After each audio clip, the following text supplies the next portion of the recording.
Hey guys. In one of my last videos, I talked about a big project that I've been working on and kind of showed where I was at 10 years later on it. And I did want to show another project that I am a couple of years into now, 3 years. This is actually more or less abandoned, but I kind of wanted to walk through why it was abandoned and what it is. And this kind of gives the background of my programming experience, at least outside of work. Typically, I work with more with data. But before I even went into that job, this was one of my favorite things because I went to school for econ, and looking at markets, at least stock markets, like price action, like technical analysis and a little bit of fundamental analysis, makes a lot of sense to me. However, coding wasn't my strong point. So in this video, I wanted to talk a little bit about why I started coding, what interested me, what piqued my interest in it, and like the code that I've done. And I'll start off with the code that I've done so that this is a little bit less boring, and then I'll touch on the why I got here. So if you have an idea of getting into any kind of programming, granted there's probably not going to be a whole lot of jobs, but if there's individual projects that you want to do for yourself, it's still something that's really rewarding. And I wrote this before AI could be run locally, so I dug through all of this line by line. So this was a cryptocurrency trading algorithm that I wrote, cryptocurrency trading bot. And if you want to support me, you can also go to my Robinhood and you can sign up for a Robinhood account. I included in my repository the different areas that I went to be able to get this, because whenever you're programming something, you're not going to know everything off the top of your head. Like, no matter how smart you are, it's very difficult to just remember everything in the world. And since this was one of my first projects, I have way more in here than I need. A lot of these libraries or modules are not things that I actually need, and a lot of this was just me like making spaghetti code, throwing things at the wall to see what's stuck. Some of these are useful, some of them are not. I am in the process of writing a more refined or a better program. Since this one's cryptocurrency, I wanted to make another one for just equities, and that was the goal ultimately all along. The reason that I went for cryptocurrencies first is that it's a 24-hour trading market, so I didn't have to, say, go into cron tabs. Like, I have this local time and STRF time, because I wanted to get better at using system time to determine when I would enter or exit trades. I did want to go into cron tabs to be able to have my computer automatically schedule to run the application just at specific times for equities, and check my account balance, make sure I have funds, make sure that like those trades are going to meet my criteria. And that's the work in process now, 3 years later, because I have a lot of other responsibilities too, wife, kid, house to manage, and all of the other ridiculous side projects that I'm working on. So I have my username and password in a separate file. I just called it config 0103 2022, and all of my nomenclature is the same. I usually put a file name and I'll put a date. So I made this file January 3rd 2022, and I wrote this program in this iteration June 4th of 2022, and this was the first attempt in that day to write this program. And this is also the last version of this program that I've written specifically for cryptocurrency. I set a bunch of variables, I set the amount of time that I wanted this to run. I could set this to run longer, but 55,000 seconds was fine. I have it pulling cryptocurrency quotes. I was looking specifically at ETC, and I'm trading off of the ask and bid price, which is super important because they are not the same. The price that you see when you're looking at Robinhood is the average of those two prices. I look at how much I have to spend, what my current balance is, and then pulling data on the ticker itself, pulling the historicals because I need the historical data to be able to use indicators. And at present, well, ultimately for this program, this STRF time, it's just telling me what time trade was executed. And I convert the funds that I have available for execution to float 64 with NumPy because you need to specify that something is a decimal number if you're actually going to use it. So I stick those ask prices and bid prices into a data frame and check current positions, put that in the data frame too, buying power, the ticker, all of those things. The ask price, all of these are basically just converting the data so that it was at a decimal, because when I was working through this before, I was having a lot of issues with the number formats lining up properly for me to actually be able to execute what I was trying to do. So, like I said, a lot of this was just throwing things at the wall to see what stuck. And within that data frame, I have... I'm sorry, this one is not in the data frame. The data frame here looks at the basic elements that I would need to determine a indicator, and for that I was looking at the relative strength index using the Pandas technical analysis library and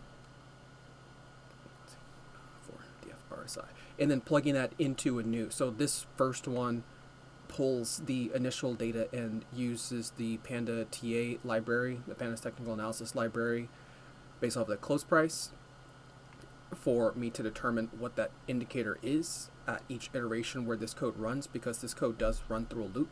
And then I changed that variable again to just be that basic information. Now, this was one that I did have to pull and plug in wholesale. I am not extremely great. I wasn't really great at looking at the moving average, convergence, divergence line, looking through the math of it, but all of these things were basically plugged into into that same data frame as well. And the moving average, convergence, divergence line, it is a signal line like this S, a high line, and then a baseline. And when the signal line crosses over the higher line, it is a buy signal, and when the signal line crosses below that H line, it is a sell signal.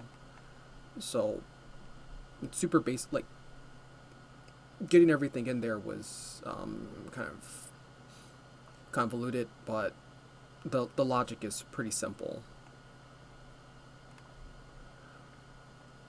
I didn't use this at all. I did not use Bollinger Bands whatsoever. I have it in there, but I'm not actually utilizing it for everything. And then I also have it set to print the average price somewhere later. I think I might have removed that from that. Oh, no, print average price. And like I mentioned before, the average price is just the difference of the bid price and the ask price, or the average between the bid price and the ask price. And that's the price that you'll actually see. Printed a bunch of those same basic things, how much I have available to trade, what my current account balance is, what the ask price, the bid price, the basic stuff you can read. And then all of those other things were just to get the data and format it. This is where the kind of logic comes into play. I mean, if you can even call it logic, it's just a pretty straightforward script, but I did also add notes in there to know what's going on. So this position iLock, it's the index, kind of like if you think about when you were in math class back in like algebra, when you're looking at rise over run, or just looking at matrices in general, it's just a position indicator, and there were certain positions from the data frame that I was looking at that I was trading off of, and it was pretty much the first row, because 1 would be the header, and 6 would relate to, in this instance, the funds available for execution, because that's how I have my data frame structured. And I'd actually have to like pull up the data frame and like look up where every single one of these other positions are. But excuse me, from looking at that data frame, it was able to build the logic off of that. This one, for instance, is RSI. I know that because trading under 35 RSI is more beneficial.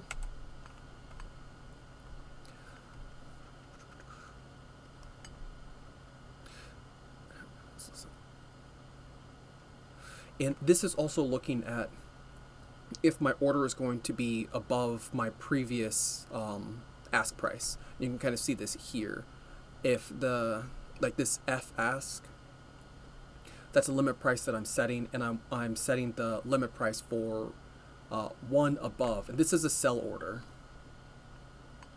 Wait, I'm a line. Might be lying. Okay. Yeah, because this is a sell order, good till canceled. I'm sorry, I just lied. This is a buy order right here. Put in that order to buy. It's good till cancel, and it is buying at the ask price. And if I already have a holding, it is designed to sell. If the conditions are 1 cent above the previous ask price, and this X4 is just a variable that I use to store the value for the previous ask price. And you can see that there as well, and I have that formatted. Oh. And running good till cancel. And it also prints out each of the kind of current variables that I stored, which were at the top when we were first looking at this. And I'll have to double check with what I had set for X0. Quantity is greater than 0. Okie dokie. So for this one, if my quantity is greater than 0, then I want to set my quantity equal to 0, and I want to basically restart my iteration. And this in number runs I want to say it stores the value of if I currently have a equity or a cryptocurrency bought.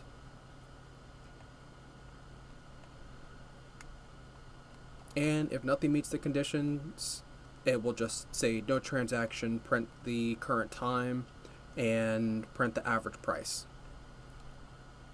And then finally, it will add 1 to the second counter, because this basically, it'll count each iteration, and we'll also add 1 more to the number of instances that this is ran. But I know my explanation of all this probably isn't perfect, because I wrote this like over 3 years ago. Well, almost 3 years ago.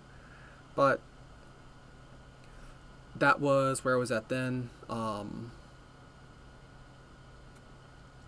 know I mentioned something else that I was why I started in the first place. I was learning SQL for work, and at home I didn't have Postgres SQL. I still don't have Postgres SQL. I want to get that at some point in the future. I wanted a quick and easy way to be able to practice more SQL. So when I went to work, I would have a better handle on it. So you can use SQL to use the SQL DF library. And in that SQL DF library, you can start, in the same way that the data frames work in here, you can load a data frame and then you can use SQL DF on that data frame to, select all from wherever for whatever conditions.